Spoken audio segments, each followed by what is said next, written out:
Hello, everybody. Thank you for joining us today for the conversation around agritourism here in Saskatchewan. Like mentioned, my name is Ashley Stone, and I am the coordinator of Saskatchewan Open Farm Days for Farm and Food Care Saskatchewan. And I'm excited to introduce our panelists as well who have joined me today to talk about this, this growing sector here in our province. So to my left directly is Chef Jenny Lessard. Jenny is Métis chef and culinary consultant based in the Qu'Appelle Valley in Saskatchewan. Raised in the boreal forest north of La Ronge, her first foodie adventure involved the berries, plants that surrounded her family's home. At 14, Jenny and two friends started a hamburger stand at the local airport, and her cooking career took off, literally. Her first restaurant was in Birch Hill, Saskatchewan, called New Ground Cafe, and then her catering business, Chef Jenny Cuisine, as she grew a reputation for innovative dishes, warm-hearted storytelling. This summer, she's heading up the kitchen at the Waskesiu Golf Course, and when she's not on the road or in the kitchen, you'll find Jenny berry picking, sometimes with a headlamp to extend that daylight. Lovely. And then in the middle, we have Sylvia. Sylvia is the co-owner with her husband of Over the Hill Orchards and Winery, an agritourism cornerstone in the Lumsden Valley that just celebrated its 25th year of operation here in Saskatchewan. Yeah. Sylvia's upbringing was in farming in her background, but growing fruit proved vastly different from tending to pigs and cattle. Her background in tourism was in tourism, and she was working as a travel agent when her and her husband, Dean, decided to take the leap into the agritourism world. Not knowing what it would fully look like, they started to experiment with preserves and fruit, peaches to blackberries grown in Saskatchewan, and at the time, and still to this day, extensive research and a whole lot of patience has made this dream a reality. And at the end, we have Karina Capeller from Tourism Saskatchewan. She is a regional development consultant in the Destination Development Department. Her office is based in Saskatoon, but she works in all regions of the province with existing tourism businesses, new startups, and new experienced providers, assisting them in developing and delivering hands-on immersive experiences from their special talent, knowledge, skills, and is where her passion lies. Before working with Tourism Saskatchewan, her and her family operated guest ranch business in the northeast of Saskatchewan, where they hosted guests from all over the world. This real-life experience is extremely helpful when she works with other operators throughout the province, and we're excited to have her here join and share her experience here today. Okay, getting into the opportunity of agritourism and the discussion around it, we're starting to see more and more of a demand here in Saskatchewan. The consumer demand and access to locally grown food is increasing. In 2019, sales at farmers markets in Canada went up to $1.5 billion. Similarly, challenges associated with mass urbanization is becoming recognized by people living in cities across the country. They recognize disconnected from food and their food supply, and this is resulting in people seeking refuge in rural areas for recreation experiences and overnight getaways. And do note, in all the photos on our slides today are all hosts with Saskatchewan Open Farm Days that I'll talk about here next. But just so you can see the diversity in locations that we have hosting, the photo up right now is at Seeger-Wheeler Farm, and that is in Rostern, Saskatchewan. So, what is Saskatchewan Open Farm Days? Before we get into the panel, I just want to touch briefly on what our event is and give some context for those who are not familiar. Now, in its third year, it's hosted by Farm and Food Care Saskatchewan, and it's a province-wide event that gives visitors the chance to experience farm life up close. Held on August 8th and 9th this year, we're really excited to welcome over 4,000 visitors to various locations, and so that people can really get their hands dirty in agriculture. Our goal is to connect consumers and producers to the stories behind it. And on that note, the reason we have developed this event is proof in the results that we've had in the first 2 years. Visitor satisfaction was strong, with 89% reporting an improved understanding of farm operations and the context affecting agriculture. Locations register to host their own experience, and participants can explore working farms, learn about food production, and take part in hands-on activities, explore farm fresh experiences from grain farms to livestock operations, fruit operations, specialty products. There's something for everyone. Whether you're a food enthusiast or a family looking for an adventure or simply curious where your food comes from. This event is a celebration of Saskatchewan's rich agriculture heritage and the diversity in agriculture practices we have to offer here. Okay, so hopping into the panel, I will let you ladies fight on who gets to go and speak first. Who's most excited? Saskatchewan is often called the breadbasket of the world, but there's a great opportunity to gather around the table and become a stronghold as a culinary destination. While Open Farm Days weekend is a celebration of that rural pride, it's a snapshot into the agriculture, agritourism, and culinary tourism economic sector. Saskatchewan, already an agriculture powerhouse, exports a record of $20.2 billion in 2023, accounting for 40% of our province's total exports. In contrast to that, across the globe, agritourism is booming. We are looking at projected growth from $65.6 billion to $176 billion worldwide by 2038.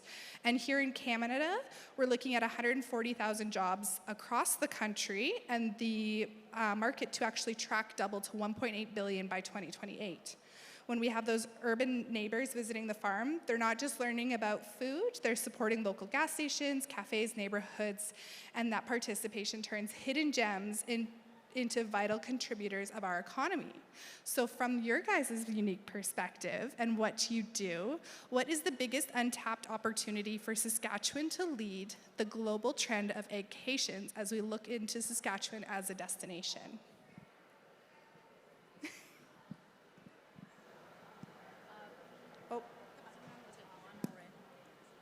No? Is it on? There we go. Okay, so from our perspective, from a province, we just don't have enough producers of our food in this province that step up and say, I want to share this with the world. And I think we're doing our visitors a huge disservice when they come to this province that's known primarily for agriculture production. If they don't meet a farmer, a food producer of some kind, or a manufacturer of food, because we are so well known for that. The days of people just wanting to come and experience a destination, sit on a beach or whatever, in some instances that's still a thing, but primarily in these rural destinations, people want to become more immersed in the destination that they're visiting. So they want to learn more about the locals. And our locals are farmers. And so they want to not only meet a farmer, they also want to understand what farmers do. They want to understand how they do it. They want to experience, they want to do some hands-on stuff with farmers. And they really want to become immersed in that lifestyle. And I think that we really have a huge opportunity here in this province to be able to capitalize on just doing what we do every day here and do it well, and just sharing that with our visitors to the province. That's great. And that's the one thing I've always said is that every visitor has one thing in common that comes to Saskatchewan, is that they have to eat. So why not get them to eat something that is local and tells a story of our food and our community here? Sylvia. All right, I'll do my best for you. Saskatchewan is one of those really amazing places that is really undersold.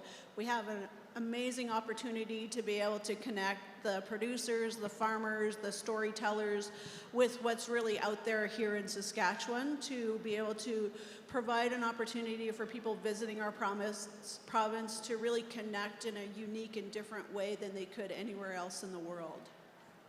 Absolutely. And that's the thing, in your operation, you actually have a map of all the different places that people have come to visit over the Hill Orchards. Which is the furthest away that someone has come to see you? Yeah, it's pretty old school. It's actually a plain old printed map where people put pins in, but to see people who come from all over the world who can experience Saskatchewan and are really blown away by what we offer here, the landscapes, the beauty, the connection of the people, the storytelling. It really empowers you as an entrepreneur to be able to really tell your story and to continue to tell it and with that same passion. Absolutely. Awesome. Jenny. First, I have to ask what you folks are eating. It smells so good. Is that like pulled beef or bison? Smells amazing. Yeah. Oh my goodness. So good. I'm hungry after this. Yeah, and so I come at it from the chef world, but also I've worked in retail with Sask Made Marketplace. I managed that for a few years, and I'm still their culinary consultant. And I also wear the kind of Métis hat where I try to encourage people that agriculture has also been going on these lands for a long, long time before what we now call agriculture. So there's a lot of wild harvesting. There's a company called Boreal Heartland, which is out of Orange. They sell everything from muskeg tea to dried blueberries, and they're now white labeling the products at the co-op. So it's a broad spectrum, right, of ag. But I think the untapped opportunity might just be we might need a little shift in our attitude of, I think sometimes somebody does something, for instance, a culinary tour, which I've been a part of one, I'm in the process of creating another, and then you go, oh, somebody's already doing that. But you know what? Every community in Saskatchewan is different. So you could have a culinary tour that starts in elbow and ends in eyebrow, and it's going to be completely different than one that starts in Saskatoon and ends in Mississippi, right? Because our food, our people, our farmers, our producers, the stories are all different. So just because someone else is doing it, like, I mean, don't go and try to steal their agenda or whatever. Like, you want to put your own mark on it, but there's room for a lot of us, and it's a lot of work. So you don't see like a lot of copycats of Sylvia and Dean's operation because it's a life's work. They work so hard. And yes, this is her off season, but I'm sure she's still emailing and making jam and all this kind of stuff. So just changing that of like, oh, somebody's already doing it. The other thing is from the producer end of it, if you want to approach someone foodie, it doesn't necessarily have to be a chef. It can be a commercial foods class at a high school. It could be a local First Nation that you know is doing some cool things with a certain product. And also don't be shy to come up to chefs. If you say, hey, can you do something with these ingredients or come to this event and do like a lentil palooza, that's like tempting a fish with like a little piece of bread. I don't know what fish eat, but you won't have trouble getting us. Let's just say that. Okay. That's incredible. Yeah, and that actually goes right into our next part of our discussion is actually on collaboration. So being able to collaborate with those, and the high tides really do raise all ships when it comes to this. We've seen really great opportunity and success with Open Farm Days with communities who have multiple hosts in an area. So a good example of this is Swift Current. We have some incredible hosts down in the Swift Current Southwest area that we're actually hosting a bus tour specifically that departs from Swift all the way down to Val-Marie this year. That'll go down to the Val-Marie Heritage Elevator as well as go to High Horse Adventures. There's some really incredible opportunity to go and really experience the diversity into it. And actually Destination Canada, so there's Tourism Saskatchewan, who Karina works for, and then there's the Canadian version of that, which is Destination Canada. And their new tourism growth strategy talks very much about the cluster development in regions to create tourism corridors. So being able to it's not just about the one farm, it's about the infrastructure, the Indigenous tourism experiences and the collaborative itineraries that meet the needs of both the traveler and our local communities. So that's the thing that we're really looking at now in the tourism and agritourism sector is it's beyond just visitors. We want this to enhance the local life and the vitality of living in rural communities. When these chefs take a raw ingredient from your field and transforms it into a signature dish, or when two neighbors collaborate on a tour note, a product becomes something much bigger than the sum of its parts. So to our panelists, can you share a specific example on how a partnership with a producer or a culinary leader fundamentally changed the way you view your operation or an experience? And in the spirit of the new national strategy, how do these collaborations help you create alluring experiences that keep visitors coming back to our province? I got first dibs. I was going to say, Sylvia, this is your It's world. all me.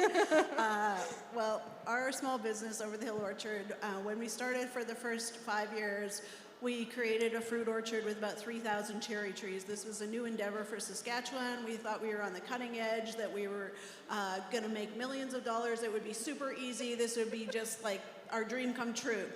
The reality of farming is that you need to learn to pivot and change as things change, and you need to do it fairly quickly at certain points, otherwise the bank doesn't like you. So the reality for us was that we decided that we needed to create an agritourism experience. So we partnered with our local chef association here out of Saskatchewan, out of Regina, and we created a partner program called Supper in the Orchard. This allowed us to partner with amazing chefs that have come to Saskatchewan, who work here in the industry, but don't have an opportunity to really shine or showcase what they do. They're put into strategic roles or positions within their own restaurants. But when they come out to Over the Hill Orchards, they're allowed to create dreams. So for them, they can come from Chile, they can come from Mexico, England, all over the world, and they can bring a taste of their own country to the orchard in a 4-course meal. So this allows people to sit down, enjoy the beauty and nature of Saskatchewan, experience some really amazing culinary experiences, but also they're taken on a little orchard walking tour where they're able to connect with what we do at the orchard, feel the passion of what we do, tell our story, and be able to bring it to thousands of people every year. This allows our small business to be able to pivot and change and have a different revenue source as we continue to grow. And she's being remarkably humble because these supplers in the orchard sell out a month in advance. So I highly suggest that you book seats now if you're planning on booking. I think you have over, 80 suppers last year? Yes, absolutely. It's a really popular program, but it's just one of about 4 or 5 programs that the Orchard offers. Last summer, we were able to open a You Pick flower operation so people could come and pick bouquets of flowers. A few seasons before that, we opened a picnic in the Orchard program during COVID times so people could come and socially distance and sit on blankets, enjoy a picnic with their parents or grandparents, and still be able to enjoy nature. So the concepts and ideas are changing every year and evolving, but the concept of what we want to do stays the same. We want to connect with people and show them the passion of what we do. Absolutely. Awesome. I moved to Lumsden during COVID. I was chef at Wanuskewin Heritage Park and then just wanted, lifestyle changes and decided to become a consultant, but I still do obviously a lot of cooking. Didn't really know many people, went to yoga at the Orchard at Dean and Sylvia's. I was introduced to this amazing community of women and wellness people, and now that's like half the friends I have. So I think, yes, you might plan something with the goal of, you want to have some extra income, but then you're also impacting and growing community, Sylvia. Thank you, Jenny. We appreciate that. And I'm also lucky to be one of the chefs that gets to cook out at Over the Hill Orchards every year, and it's the highlight of my calendar. It is for me as well, because Really, Chef Jenny Sylvia? goes above and beyond. Last season, Chef Jenny went out into the wild and picked rose hips, but she also picked the flowers of the roses, the wild roses, dried them, crushed them into a powder, and then made meringues out of them. This is a step above what most people would see, but the flavor and taste that came through in those meringues is still sitting on my tongue to this day. It's amazing, Jenny. And Sylvia was the person helping me figure out the recipe 3 hours before the dinner, so. That I don't claim any credit for, no. But I think that just hearing us talk, we are our own best asset, right? I think we have a very collaborative sense of community in Saskatchewan, and when people come and visit us, and your guests too, I think that's one of the things they comment on is you guys really like each other. I think that's our biggest thing, and we're in this together. We're what do you call that? Collaborative, competitive, coopetition? I don't know what it is, but yeah. I was just going to say, you wanted a specific example of a producer thing. So this is just something I'm doing right now. The golf course doesn't open because they don't get their water until the end of April, but we open May 15th. So we're doing a lot of the recipe testing now. So I'm working with a school in Saskatoon, Mount Royal Collegiate's commercial cooking class, and they're testing a menu item for me. So I drove down to, is it Ogama or Ojima? Ogama, last week, picked up a bunch of pasta from Chef Solo Marco, Italia. Solo Italia, and then dropped it off in Saskatoon at the teacher's house on Sunday, brought bison from Bison Ridge Farms, and now they're working with that in 4 different classes, and we're going to put a credit to them on the menu, and they're doing a field trip where they're going to stop at Bison Ridge and then come for lunch at the golf course. So I think involving our youth in this too is really important wherever you can. How many kids are here? How many kids that are under the age of 10? Put up your hand. Yay! And do you like cooking? Do you like eating? Yeah. Okay. Karina, did you want to add anything? Yeah, we work very closely with a lady who has 25 years of experience in developing experiences across the country. And one of her mainstay mottos is do what you do best and partner for the rest. And I think that really says it all. Every one of us has our own expertise in something. We have specialized knowledge in something. And we don't have to know everything about all things. And we don't have to lead on delivering expertise that we don't have. But we can partner with those who do. So, I mean, what these ladies were just talking about is an example of that, but there's other examples. I'm just been recently working on trying to see if I can pull together enough operators to potentially do a dairy trail around Saskatoon. So starting right from, the dairy operation where the cow is milked, and then maybe moving on to someone who makes ice cream, and then another person who potentially makes cheese, and maybe someone who makes yogurt, and moving it through the whole system. And that would take someone who specializes in making yogurt, someone who specializes in making cheese. We wouldn't expect the dairy farmer to know how to do all that and deliver all of that experience. So we would want to bring all of those different people together to partner and collaborate on developing this type of a fulsome tour.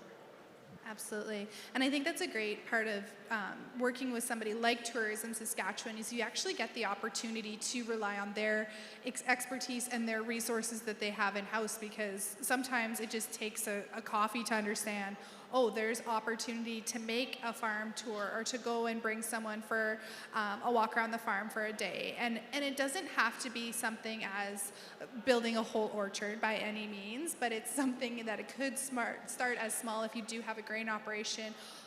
People want to see farm equipment. They want to see the story of farming equipment that you started to use versus where you are now. So being able to pull that in together and being able to welcome people onto your farm, I think is a big part of it. But actually getting into the next conversation is one of the biggest hurdles we hear from producers, specifically with Saskatchewan Open Farm Days, is that we hear the low infrastructure challenge. My farm is a working farm. It is not a theme park. Ashley, what are you trying to get me to do? And I totally understand it. So helping people to host experiences on site without losing that authentic feel and telling the story of what makes Saskatchewan so special. And that is the beauty of Saskatchewan Open Farm Days, is it is just a weekend. It can be something as simple. We have McNeil Ranch over in Alameda. They're kind of on a bit of an island, so if you know any producers out in the Alameda area, send them my way. I would love to talk to them. But they offered a walking tour through their field. They have cattle, and then they brought in a actual person or a lecturer from the University of Saskatchewan to talk about their grasses and why they're doing what they're doing and their systems associated with growing grass to feed their cattle and why their whole theory behind it. And so it was really interesting, and I was panicking because it torrential downpoured the Saturday that they were open of Saskatchewan Open Farm Days. And let me tell you, Saskatchewan people are some of the most resilient folks I have ever met, because we've seen at the orchard that it'll be 50-kilometer-hour winds and people are picnicking. So I said, there is no reason to stress. People will wear raincoats and their wellies. So we encouraged them. I sent out communication in advance, messaged everybody I could, and people were out. They had 50 people join them that day, and they were asking for more to come back, obviously when it wasn't raining, but they're excited to be a part of it again. So there's opportunity to really tell that story, and it doesn't have to be something as have multi-levels or bring in other people if you're not sure, but just telling your story, people want to hear it. When we're welcoming Chinese delegates to Saskatchewan and getting them excited, coming into an international space, they see fields of flowers, and it's canola. And knowing when they want to come over and see the seas of flowers, it's those timing and those stories. And when other things are in bloom or other things are growing, people want to come and get those picturesque Saskatchewan experiences and understand where their food comes from. So coming to our panelists on this discussion, based on your own experiences, how can we continue to provide authentic, high-quality experiences to guests without losing the grounded feel that makes a visit to a Saskatchewan destination so special? Well, I think so. I've never been to Open Farm Days, so I'm not sure what the food component entails, whether you're feeding people on the tours or not, but I was in Estonia a couple years ago, and I wasn't there at the right time for this, but they actually have, because they want to keep culinary traditions alive, and a lot of these recipes and methods don't translate to big commercial kitchens, so they actually have something where you can go into people's homes and help them cook the food.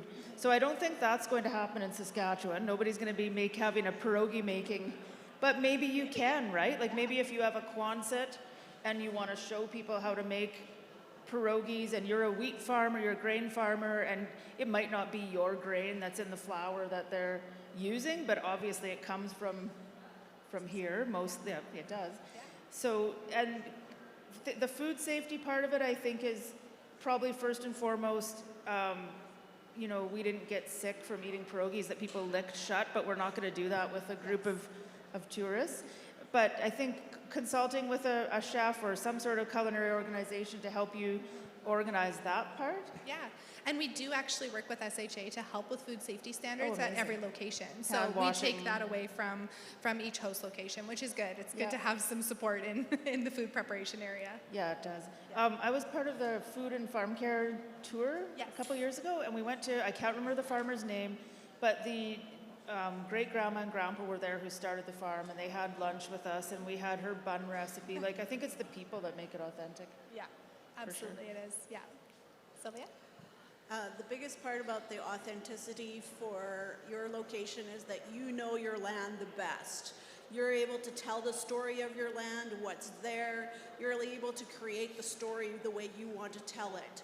So look around what you have, what's unique, what's special, how can you create this into the best storytelling and the best experience. You can bring in other people to help you collaborate with other pieces that you can't do to the level that you want done. Infrastructure is really expensive. It comes with a lot of rules and regulations. If you're going to start to build your own kitchen, you're going to be dealing with, health inspectors, CFIA, all kinds of different rules and levels. Nobody says that you have to start at that pinnacle. You can start small. You can use an old grain bin and build it into a bed and breakfast idea. You can look at different ways that you can collaborate with other people who are in your area to create some of those infrastructures. When you start down that path, you will want to create a kind of series of people who are mentors who have been in the industry before you that can give you some advice or some information. You can also create a series or a panel of people who are outside of your business that can help you look in every year to kind of reevaluate what your business is doing. How can you make that business better? How can you take the ideas that you have and kind of pivot on them or change or make them into the best possible experience?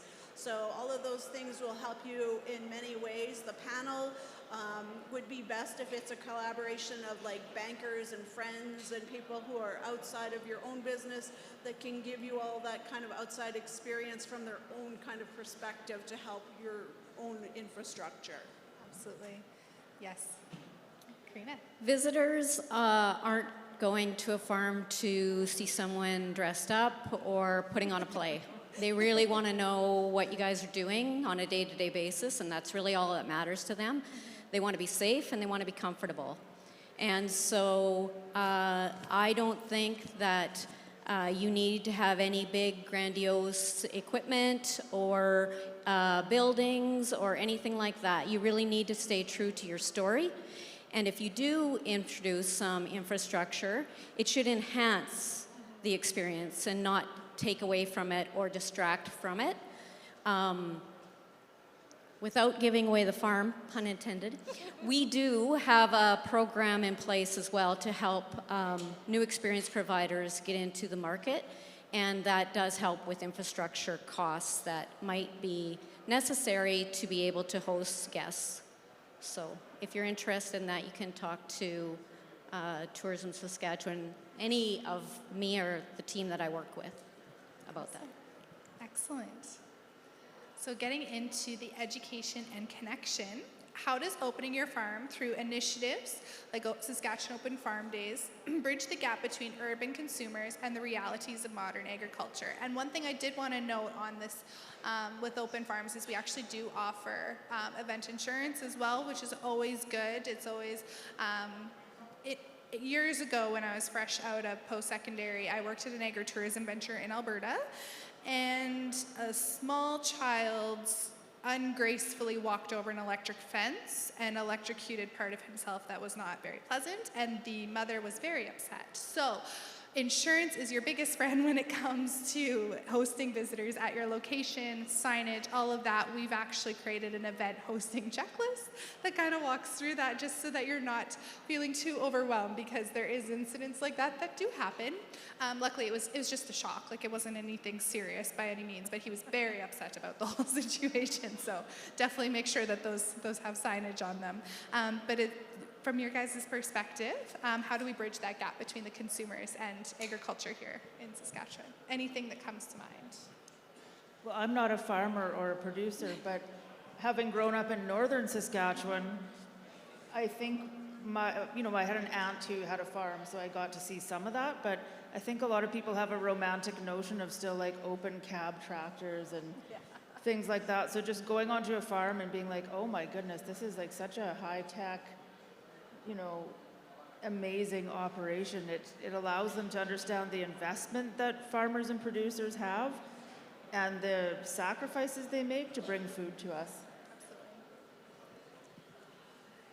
Education can be done through many different formats. You can do a personalized walking tour, which is something that we do at the orchard with Dean, who's the orchardist.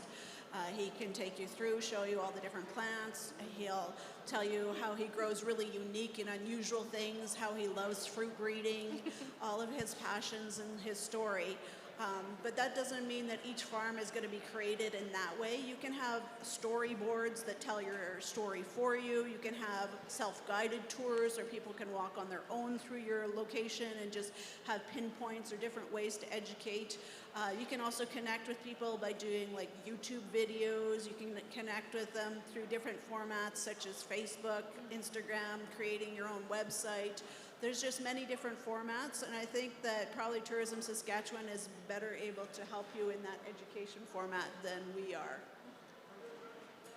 I think that the biggest benefit to opening up your farm to the general public, to have honest and open conversations with them about the food you're producing and the food that they are eating, is trust. There's a lot of information and disinformation. There's a lot of misconceptions about factory farming and things that the general public don't really understand.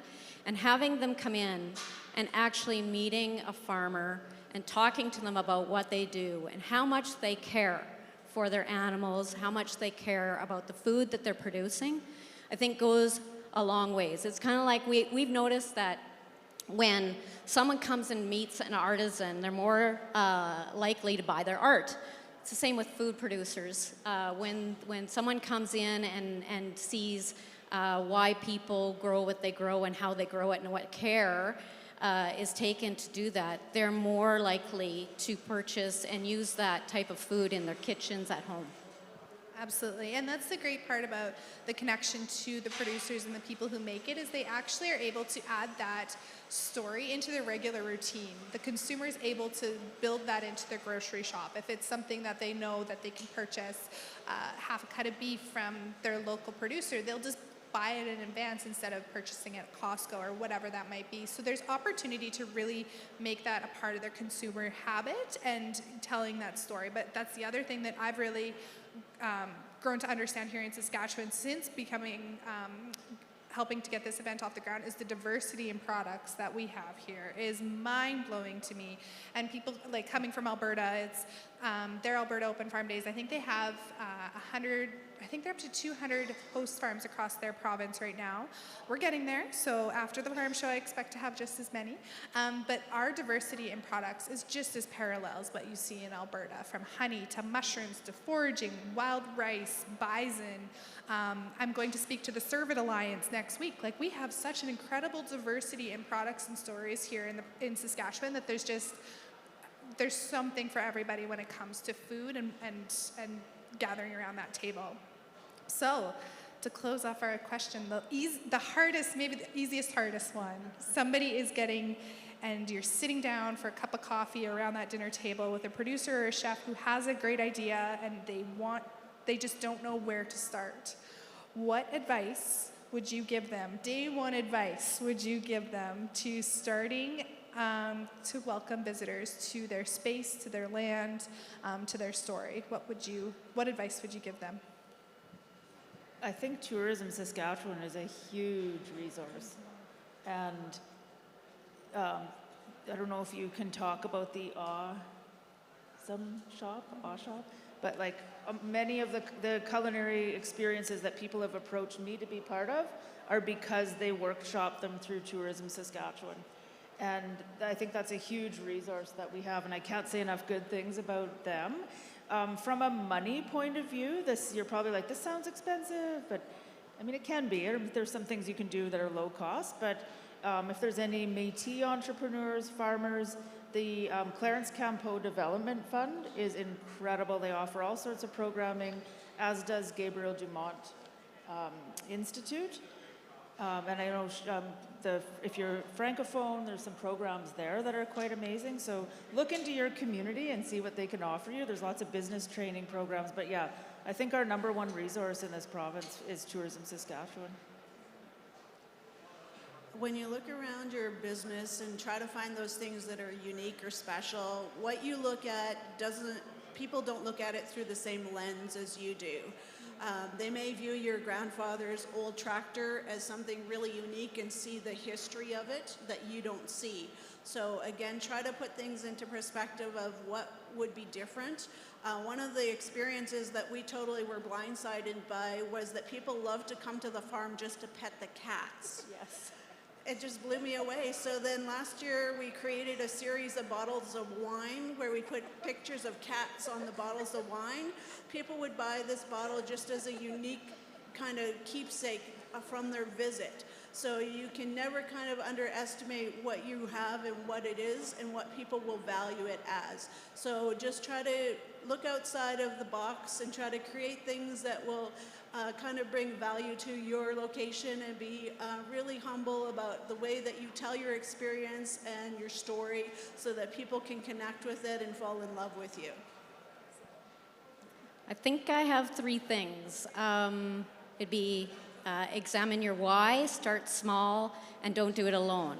So you really have to understand why you would want to open your farm, your lifestyle, your family, to sharing what you do with the general public. It's not for everyone, and that's okay. But when your why is greater than I just want to make more money, you're probably going to be much more successful at sharing your story. And so examining that why is really important. The other thing is to start small. You do not have to have 80 suppers in your first year. You can start off with doing something for well, even just the weekend with open farm days. Start with that, and just test it a little bit and see how it works, and build upon that as it works for you and your family and your operation.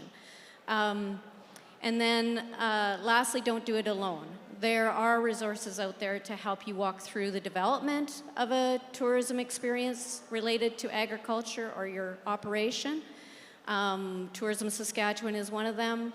Ashley with Open Farm Days is a valuable resource as well, but there's others as well out there. So don't hesitate to reach out and ask for help, because it is there, and if one organization doesn't have all the answers, possibly another one will, and they may be able to direct you to the right place. But. Absolutely. No, I completely agree. Okay, so we do have a couple minutes for questions if there are any burning questions, but our host registration is actually open, so if you do and you are interested in becoming a host for Saskatchewan Open Farm Days, we have that registration open until April 1st. If you missed the deadline, don't stress, just email me. I'm happy to wiggle the deadline on that a little bit, but the event date is on August 8th and 9th, and it is province-wide, so it's all the way from Spiritwood to Val Marie. We had hosts down in Moosomin, all the way to Swift Current, so we really do cover a large piece of our province, which is great, and you can follow us online. We do share a fair bit of information, but coming up, if you check out our website, we do have a webinar coming up talking about Saskatchewan Open Farm Days 101.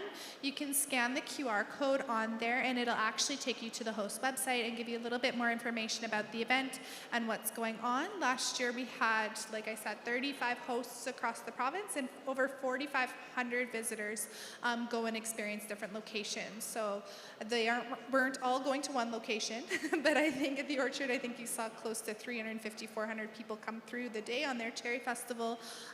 Some folks, like our speaker down in Alameda, they had 50. So it kind of ranges.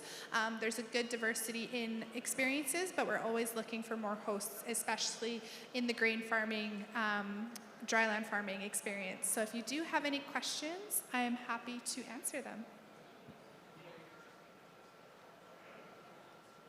I have a question. Yeah. Do they charge admission for the open farm days? Like, does the farm get any sort of like Kick back to it? Yeah. Yeah, so we do recommend that every host farm has a free experience that people can take in. So something free, like you can walk through a vendor market or something along those lines. But we do encourage you guys to charge for other experiences to recoup costs. So there's two options for folks to come and experience Open Farm Days. They can do the self-driven option where they can come and drive out to the Orchard or wherever and come and experience, or they can hop on our bus tours, and we're hosting 3 bus tours. It's $50 a person, and it includes lunch and a full day tour. So it's a deal. Like, it is a steal of a deal. And from there, we go all the way. We're doing 3 this year. So 2 in Saskatoon. We're doing a family-focused one and a foodie-focused one. So we have to chat about that because there's some really cool opportunities there. And then we're doing our other one in Swift Current this year. So that'll be new, going to Bendy Creek Botanicals and a couple locations down there.